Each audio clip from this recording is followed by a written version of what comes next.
Welcome everyone, welcome to the presentation Prognostic Health Management, the Adaptative Prognostic Health Management as part of Asset Management Intelligence Solutions. So I will present today application of Prognostic Health Management as part of Asset Management, and I will give an example about pump bearing, remaining useful life, and state of health prediction case study in a platform. So my name is Dr. Eduardo Calixto. I'm 20 years experience in reliability, safety, asset management, and now artificial intelligence, working on projects for oil and gas, railway, and aerospace defense projects. So here are some of, organizations that work before, provide some projects. So if you need some more additional information, so please go to ECC website. So starting the introduction about the concept of prognostic health management, the main concept behind is that is an upgrade of what we have concerning condition monitoring. So the same idea that we have on conditional based monitoring is to get data online from a sensor that capture some parameter from process such as vibration, temperature. Then in the top of that, the difference is that there is some intelligence here that will transform such information in remaining useful life and states of health. So basically, whenever the equipment operate under stress level, what we want to predict and want to get alert is about how long does the equipment still have us operating and the states of health. So basically, summarizing the flow of prognostic health management, we need to have data that comes from a sensor. Then, of course, we will have to, have a model to generate information from this data sensor. Then this model will predict basically the prognostic health management, and these results will come in a format of templates. And then, of course, that's enable maintenance experts, maintenance managers to have the final results about how long this equipment will last and take a decision about that. So very important to understand the, prognostic health management terminology. So here we have basically the conditional based data, that's feature data plus noise. And what we want to do when we are applying the prognostic health management is to have a smooth prediction of prognostic health management states of health. So the idea is to have the algorithm behind that to eliminate the noise. So the feature data that we want to predict will be this conditional based data with noise data eliminated. And then, of course, what we want to predict is what we call fault failure profile and progression. And then how we calculate that, we have feature data initial in every time of every period of time minus the initial feature data divided by feature data, and that will give you a rate or percentage of how your stress level will increase in and achieve the ceiling limits. And then, of course, that will be important to predict the remaining useful life and the states of health that will be used to predict that. And then, of course, we have additional another additional index that we can use is the DPS. So, and then, of course, this is a variation of each progression signature on time. So this we call degradation progression signature. Okay, so that's the first idea behind how we are starting to implement this prognostic health management methodology. Another very important point is to considering what we have as define what we call Kalman model. So Kalman model basically define three stage of degradation. So you need to define the time and the stress level that these your equipment are submitted, are under conditions, and then based on that you have initial profile. So it's very important to understand that you have the floor threshold here in the green line. This floor threshold, let's say, is the normal operation limit. So below this level, the equipment is operating under usual operation condition, temperature, vibration and or other parameters that influence this equipment failure. However, whenever these parameters, let's say vibration, is starting to increasing, then what we have is that we need to let's say to define this profile of degradation that we achieve the red one when we have a functional failure. So what we can have in the end is that we have two regions here, the green one, the red one. So basically the green one, the red one is the worst case that we always try to avoid, that we have expected life of our equipment, but depends on the degradation that's taking place in operation condition.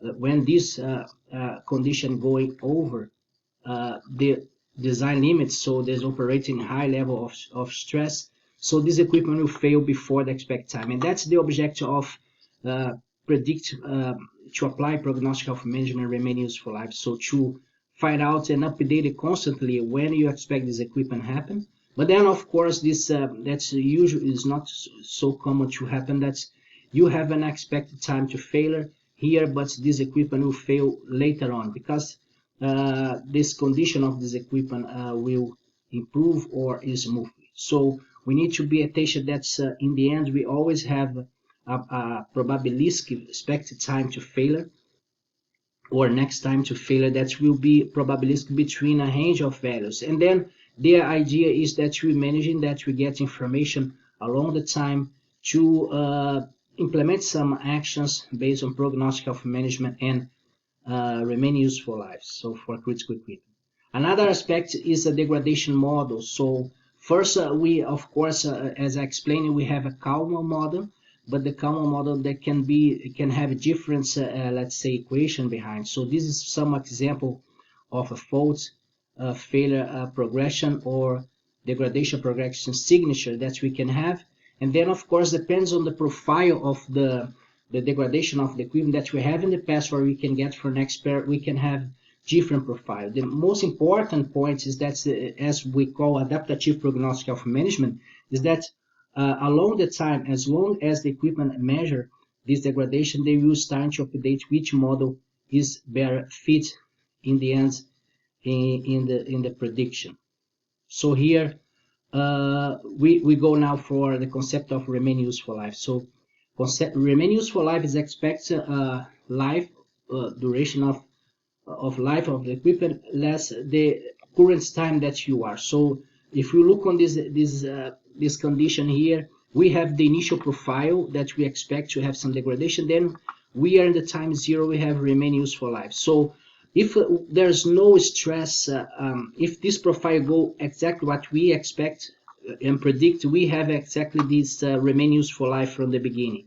However, as long as the time passes, as long as the equipment are operating under stress condition, you can see here the second point, this remaining useful life will be updated along the time. And then that is the usual case, and that's, as I said before, what we always try to avoid and what I try to predict is that we can estimate how long the equipment now will have as remaining useful life, and to act preventively to let's say come out with some actions to avoid that. So the concept of states of health is also important. So we have here state of health is defined for this equation. Since you have remaining useful life in a specific time and you have the end of life, you can you reduce that from the beginning of the degradation time, and then you can calculate always your state of health. So state of health also gives a picture about how health is this equipment done. You can look on the both parameters, prognostic health management concerning the remaining useful life and the states of health. And then of course sometimes you that's can also happen. You expect that you still have 1 month but of remaining useful life or 2 months, but you can look on the state of health, and then when the state of health is too low, you can already set up a minimal level that you act intervening this equipment and put in your maintenance plan. So now we are go through a case study concerning bearing. apply in a platform. So the idea is to demonstrate prognostic health management application. So basically here we have a table that we comprise the times in days that we measure, let's say, the RMS, and then based on vibration levels. So here we have different levels of vibration, and the vibration, when they achieve its higher level, around 7, it's that's considered that's close to the, let's say, the functional failure. Then of course we are doing here, we calculate the fault failure progression and fault failure signature, or degradation signature progression. And then of course, based on its, all the calculation of remaining useful life and states of health will take place. So basically what the solution is supposed to do is to inform for each different time what is the profile. So here you see, as demonstrated in the cow model, we have the green line here.